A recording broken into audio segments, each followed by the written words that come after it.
शिव का दर्शन असंकल्पित नहीं है। गंगाधर केवल लय कारक और प्रलय कारक ही नहीं, प्रलय काल में जगदोधारक बनके अवतारों का धारक भी है। क्या परमेश्वर ने श्री महाविष्णु की तरह अवतार भी धारण किया है महर्षि? परम आश्चर्य की बात है। महालिंगेश्वर मानव इतिहास के अतीत हैं।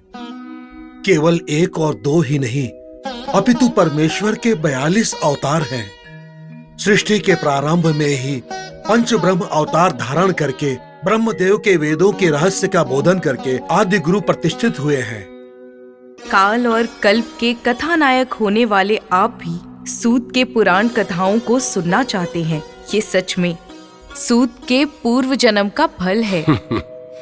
मुहूर्त सही हो तो समस्त देवता त्रिमूर्तियों के साथ साथ भक्ति में लीन हो जाते हैं। जहां भक्ति है वहीं भगवान भी हैं। इस समय वे नैमिषारण्य में है देवी।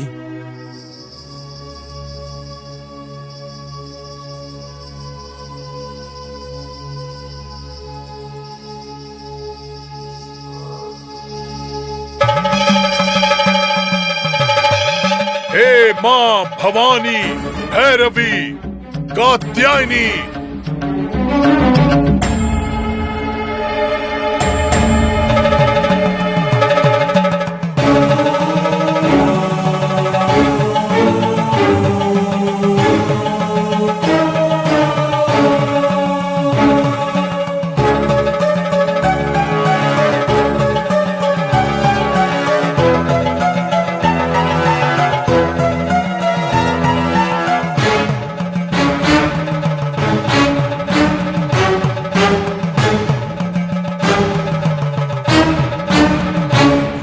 पुराणों को सुनाने वाले तुम ही हो क्या? हाँ। तो फिर तुम सभी पुराण कथाओं को जानते हो? पुराणों का ज्ञान पाना मेरे पूर्व जन्मों का फल है। पुराण कथाओं को सुनाकर क्या हासिल करना चाहते हो? सनातन धर्म को और परमात्मा के तत्व को सबको बताकर। अरे बताकर क्या प्राप्त कर लोगे? पुराणों ने किसी भी मत का, किसी भी तत्व का प्रबोधन नहीं किया, सिर्फ धर्म का प्रबोधन किया है। धर्म ही मत है, धर्म ही तत्व है। धर्म से बड़ा और कुछ भी नहीं है। आस्था दास पुराणों का सारांश सिर्फ धर्म ही है।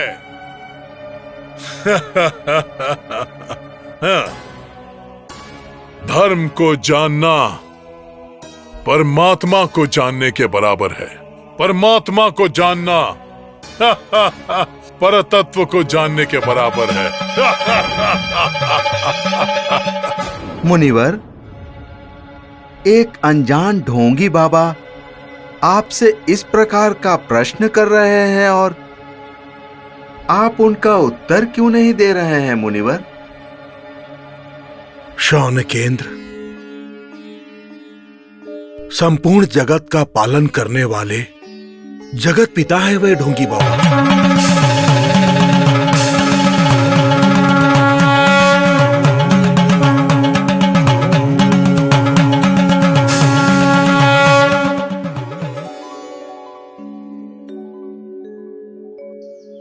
मुनि श्रेष्ठ, भले ही त्रिमूर्ति का आविर्भाव प्रणव काल से है, प्रणव के स्वरूप को सबसे पहले ग्रहण करने वाले भोले शंकर ही हैं।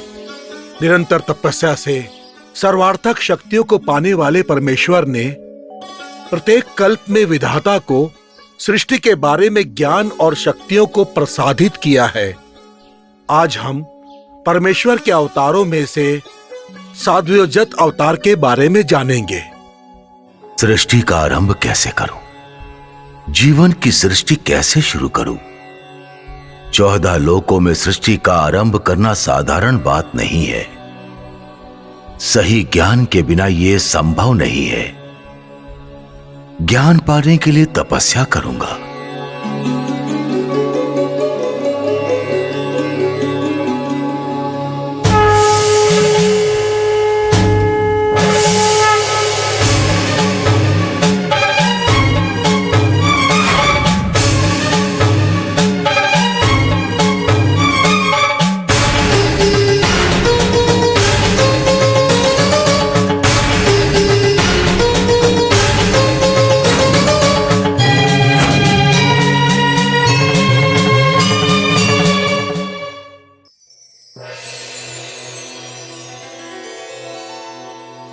विधाता, आपकी तपस्या सफल हुई।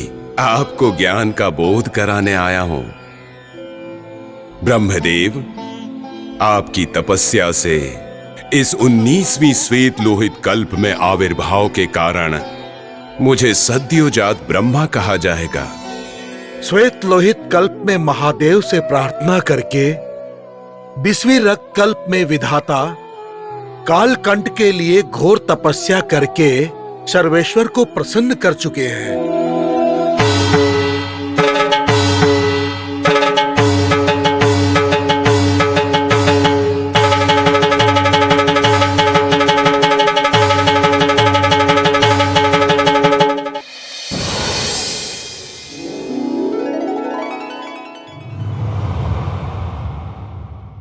शक्ति प्रदत्ता, नमो नमः, नमो नमः। आपकी अपूर्व तपस्या ही मेरे इस वामन रूप का कारण है। ब्रह्मदेव, सकल सृष्टि के निर्माण के लिए आवश्यक शक्तियां मैं आपको प्रदान करता हूं। इन्हें ग्रहण कीजिए।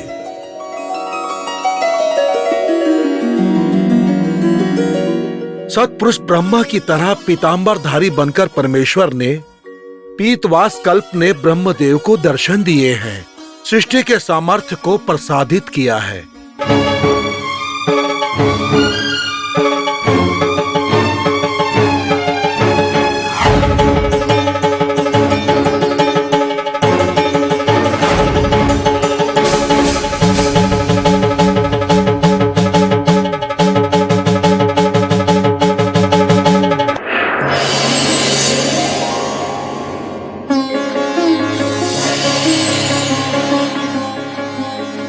मैं धन्य हुआ महादेव, धन्य हुआ। ब्रह्मदेव, इस पीठवास कल्प में आपकी तपस्या से प्रसन्न होकर मैंने सत्पुरुष ब्रह्मा का अवतार लिया है। आपका संकल्प महत्वपूर्ण है, इसीलिए सृष्टि निर्माण के लिए आवश्यक संपूर्ण सामर्थ्य मैं आपको प्रदान करता हूँ। ये सब होने के पश्चात भी विधाता को संपूर्ण ज्ञान का अभ्यास नहीं हुआ, इसलिए उन्होंने पुनः तपस्या प्रारंभ कर दी।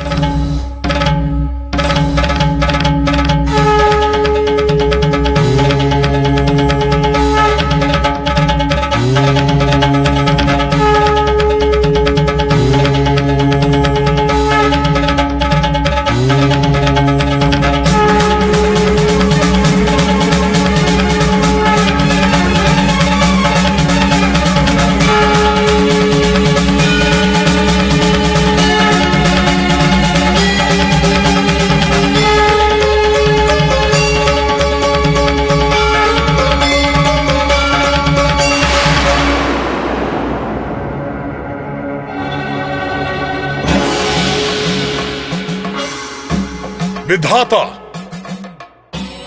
तपस्या क्यों कर रहे हो?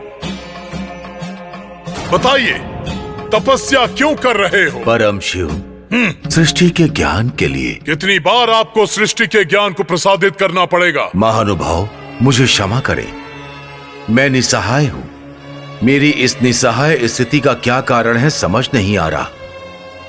नहीं पता मेरी शक्ति और सामर्थ्य कहां खो चुके हैं। सर्वेश्वर, आपके इस रूप को देखकर मुझे भय लग रहा है। आपके क्रोध की ज्वाला को थोड़ा कम कीजिए।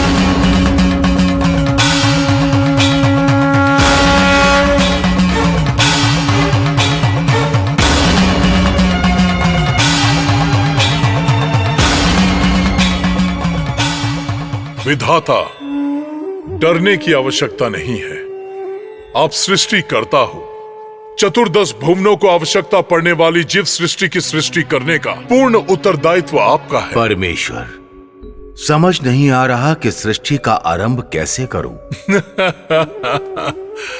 ब्रह्मदेव, हर कल्प के प्रारंभ में ऐसी परिस्थिति का आना तथ्य है। मेरा उज्वास और निश्वास ही काल के प्रमाण है। हर महाप्रलय के बाद सृष्टि का पुनः प्रारंभ होता है। ये शिव कल्प है। आपकी तपस्या से प्रसन्न होकर मैंने अघोरा ब्रह्म के अवतार का धारण किया। इस अवतार के परामर्थ को समझने के लिए मेरे शिष्य कृष्ण शिखा कृष्ण कंठ, कृष्ण शाय भी आविर्भव हुए हैं। सृष्टि के क्रम को सही तरह से पालन करने के लिए आवश्यक पड़ने वाली समस्त शक्तियों और ज्ञान को प्रसादित करता हूं।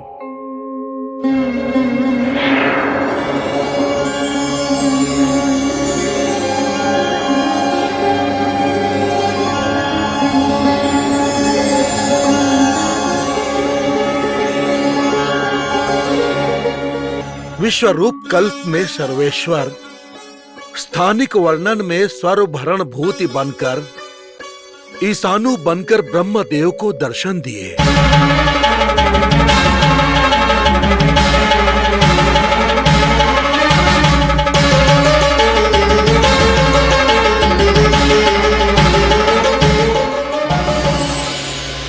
ब्रह्मदेव,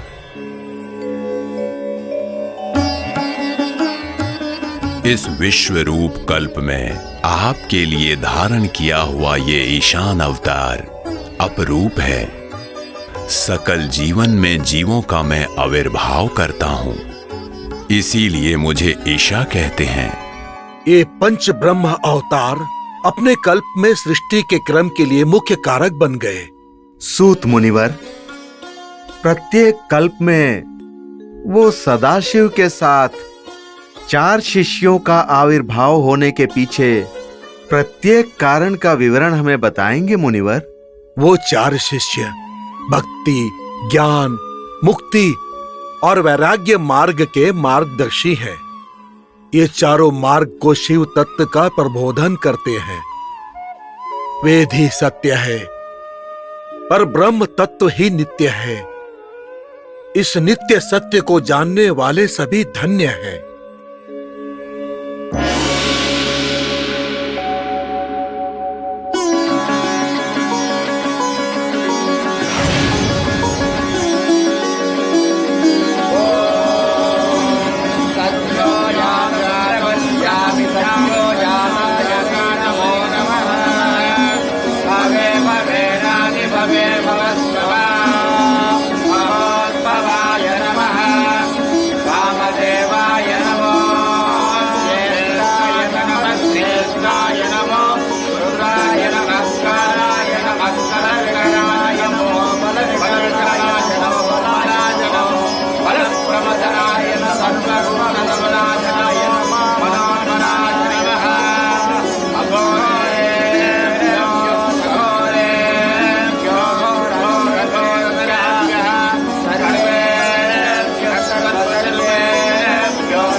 हे पालनहर्ता, लोक रक्षक, सकल सृष्टि के आविष्कार करता, विष्णु मूर्ति का ध्यान अब क्या हासिल करने के लिए है? साक्षात सृष्टिकर्ता, लयकर्ता को मुसीबत में आने के समय उन मुसीबतों को दूर करके जगन्नाथक सूत्रधारी कहलवाया है। तो फिर उतने महान सूत्रधारी का ध्यान अब कौन सी शक्ति हासिल करने के लिए है?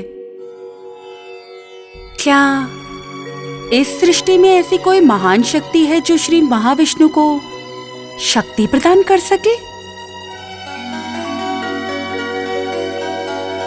देवी, सर्वलोकों की कार्य सिद्धि को प्रसादित एक ही शक्ति करती है।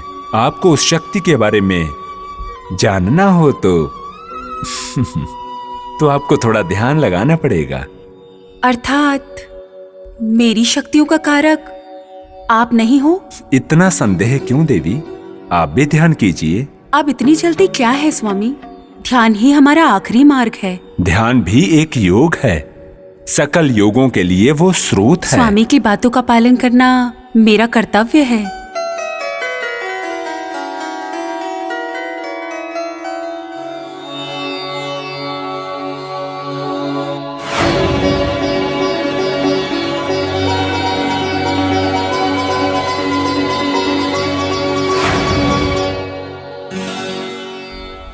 देवी, आपके ध्यान में आपने मुझे ही देखा है ना?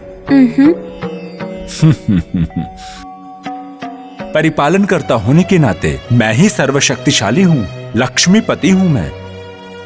तो फिर आपके ध्यान में अपने श्री हरि के अलावा आपको कौन दिखाई दे रहा है देवी? वो आपकी शक्तियों के कारक सृष्टिकर्ता ब्रह्मा और लयकर्ता परमेश्वर ही हैं क्या? हाँ देवी, सृष्टि में शक्ति का स्थिर स्थान नहीं होता। शक्ति को पाने के लिए सबसे मुख्य ध्यान है। अपने भक्तों को बिना ठुकराए उनके सभी वरदानों को प्रसादित करने वाले परमेश्वर ध्यान क्यों कर रहे हैं? सकल लोकों के उत्पादक, नियामक और संहारक होने वाले सदाशिव का ध्यान किस लिए है? नवग्रहों के साथ नाट्य करने वाले नटराज किस शक्ति के लिए प्रार्थना कर रहे हैं?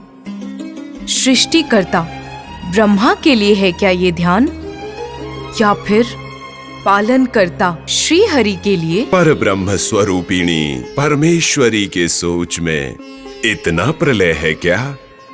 आपकी प्रार्थना की वजह जानने की इच्छा प्रलय कैसे हो सकती है? आपके मन में जगी ये छोटी सी इच्छा समय के साथ बलवती होती जाएगी और प्रलय बन जाएगी।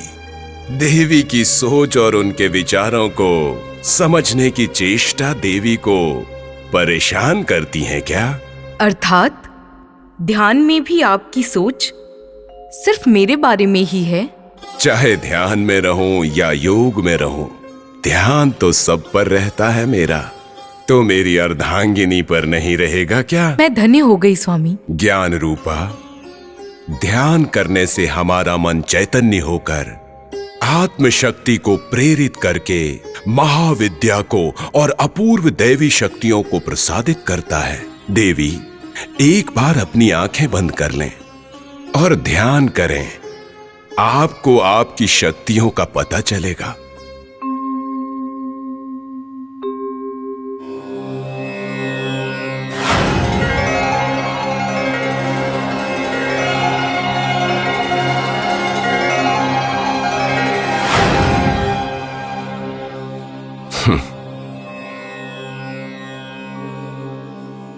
अब आपको शांति मिली महामाया? अपनी शक्तियों का स्तोत्र पता चला? पार्वती, हमारे अंदर के ताप का विनाश करके शक्ति और मुक्ति प्रदान करने वाली शक्ति के अनेक रूप हैं और वो शक्ति अनंत है। वो शक्ति ही नित्य सिद्धि है। हमारे मन के डर को दूर करके, सारे कष्टों को दूर करके जगत को ज्ञान, वेद, विद्या, सुख और शांति को प्रदान करने वाली वो शक्ति, इसी शक्ति की आराधना करनी चाहिए और ध्यान इसका मुख्य मार्ग है। इस विशाल शक्ति का अंत नहीं। वो परमात्म शक्ति एक रूप में और अनेक रूप में विराजित हैं। उसे जानने के लिए ही तपस्या करते हैं। मंत्र में मंत्र का रूप बनकर, शब्द में ज्ञान सिंधु बनकर, शून्य में शून्य साक्षी बनकर, ज्ञान में चिन्मयी रूप बनकर रहने वाली उस शक्ति का दर्शन करना है तो ध्यान करना ही पड़ेगा देवी।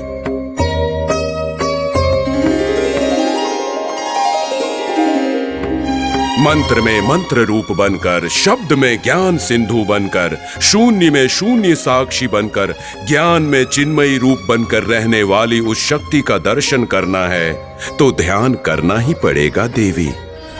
पुराण गाथा